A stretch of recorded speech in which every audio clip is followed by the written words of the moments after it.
ফিরে এলাম বিরতির পর। তৃণমূল কংগ্রেস তাদের প্রার্থী তালিকা ঘোষণা করেছে। একদিকে যেমন এর অনেক আগেই বিজেপি তাদের প্রার্থী তালিকা ঘোষণা করেছিল 20 জনে, যদিও একজন প্রার্থী তাদের লড়াই করবেন না বলে রণভঙ্গ দিয়ে চলে গিয়েছেন। আসানসোলের পবন সিং তিনি বিজেপির টিকিটে লড়াই করবেন না বলে জানিয়ে দিয়েছেন।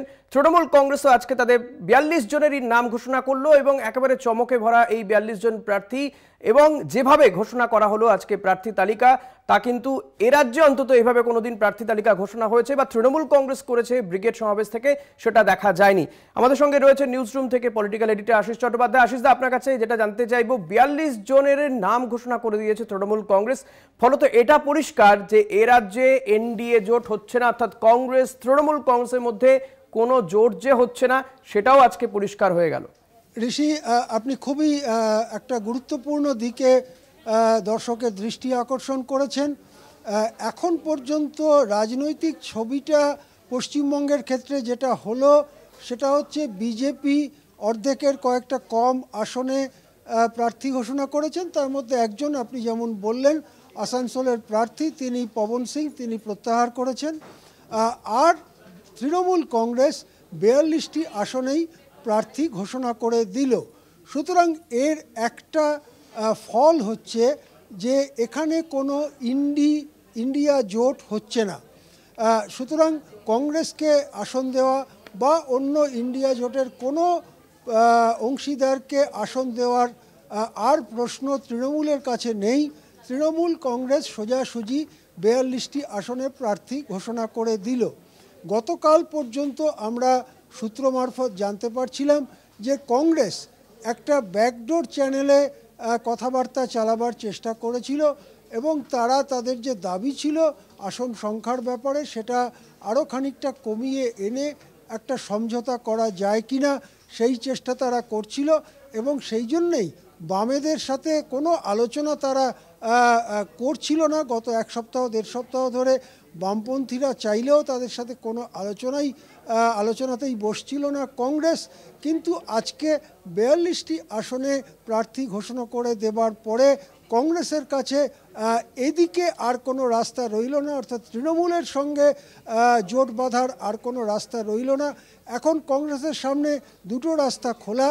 একটা হচ্ছে 42টি আসনেই তারা একা লড়াই করবে, অথবা বামপন্থীদের সাথে একটা জোট করে তারা লড়াই করবে। সেটা আগামী কয়েকদিনের মধ্যে বোঝা যাবে। কিন্তু যেভাবেই হোক এখানে ইন্ডিয়া জোটের সবথেকে বড় দল তৃণমূল কংগ্রেস যেহেতু পশ্চিমবঙ্গে একা চলার সিদ্ধান্ত নিয়ে আজকে প্রার্থী ঘোষণা করে দিল, সুতরাং ইন্ডিয়া জোটের ক্ষেত্রে এটা নিশ্চয়ই একটা বড় ঘটনা হিসেবে রাজনৈতিক মহলে চলে এলো। হ্যাঁ ঋষি। হ্যাঁ আশিসদা, এই যে তৃণমূল কংগ্রেসের যা প্রার্থী তালিকা, তাতে যেমন আপনিও বলছিলেন শুরুর দিকে যে যেমন প্রবীণ ব্যক্তিরা রয়েছেন তাদেরকে গুরুত্ব দেওয়া হয়েছে, যদিও এই প্রবীণ নবীন নিয়ে একটা দ্বন্দ্ব গত কয়েকদিন ধরে দেখা গিয়েছিল। অনেকেই মনে করছিলেন যে সুদীপ বন্দ্যোপাধ্যায়, সৌগত রায়দের হয়তো প্রার্থী করা হবে না, সেই জায়গা থেকে তাদের ওপরেই দল আবার ভরসা রাখলো। এটা কেন বলে মনে হয়? দেখুন, আবার অনেক প্রবীণ বাদও গেছেন। যেমন অর্জুন সিংয়ের ক্ষেত্রে বলা যেতে পারে যে সেখানকার অনেক বিধায়ক অর্জুন সিংয়ের বিরুদ্ধে মতামত দিয়েছিলেন এবং তারা শীর্ষ নেতৃত্বের সঙ্গে যোগাযোগ করেছেন, অর্জুন সিং বাদ গেছেন। এক্ষেত্রে আমার মনে হয় প্রবীণ বা নবীন এইভাবে না দেখে পারফরমেন্সটা এবং তার যে ভাবমূর্তি মানুষের কাছে, সেই ব্যাপারটাকে বড় করে দেখা হয়েছে। ধরুন হাওড়াতে প্রসূন বন্দ্যোপাধ্যায়, তাকে আবার প্রার্থী করা হয়েছে। তেমনি আপনি বললেন সৌগত রায়, সুদীপ বন্দ্যোপাধ্যায়, তাদেরকে প্রার্থী করা হয়েছে। বিপ্লব মিত্র যাকে প্রার্থী করা হয়েছে তিনি হয়তো সংসদে এই প্রথম লড়াই করছেন, কিন্তু তিনি বয়সের দিক থেকে কিন্তু প্রবীণদের দলেই পড়বেন। সুতরাং এভাবে দেখা যেতে পারে যে প্রবীণদের নেব না, শুধু নবীনদের নেব, অথবা শুধু প্রবীণদের দেব নবীনদের নেব না, এরকম কোনো সহজ ফর্মুলায় এই প্রার্থী তালিকা তৈরি করা হয়নি। রাজনৈতিক ওজন বুঝে মানুষের সামনে তার গ্রহণযোগ্যতা কতখানি সেটা বুঝে এই প্রার্থী তালিকা তৈরি করা হয়েছে।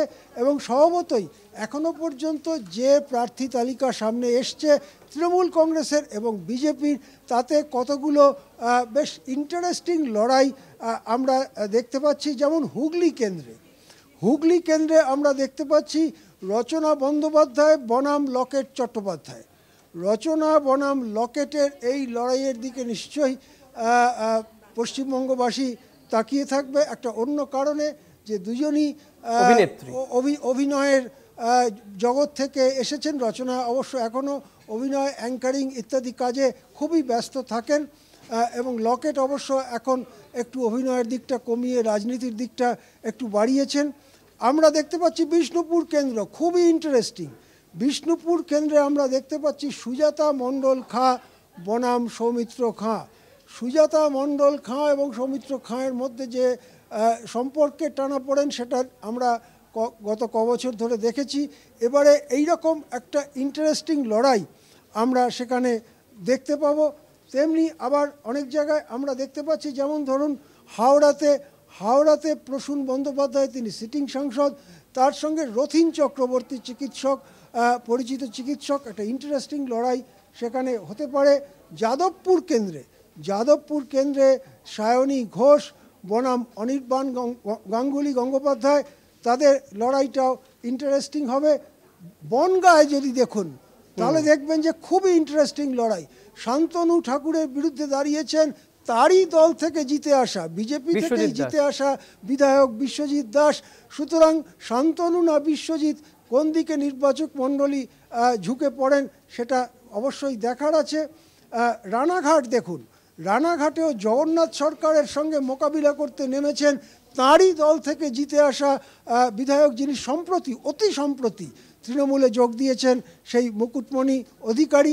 সুতরাং ইতিমধ্যেই যে প্রার্থী তালিকা আমাদের হাতে এসছে তাতে বেশ কয়েকটি খুব ইন্টারেস্টিং লড়াইয়ের ছবি আমাদের চোখের সামনে আসছে।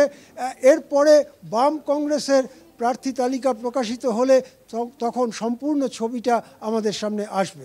একদমই। আশিসদা থাকুন আমাদের সঙ্গে। অভিষেক বন্দ্যোপাধ্যায়, এই যে প্রার্থী তালিকা ঘোষণা হয়েছে, যেমন আপনাদের কিছুক্ষণ আগেও শোনালাম, অভিষেক বন্দ্যোপাধ্যায়ের আরেকটি বক্তব্য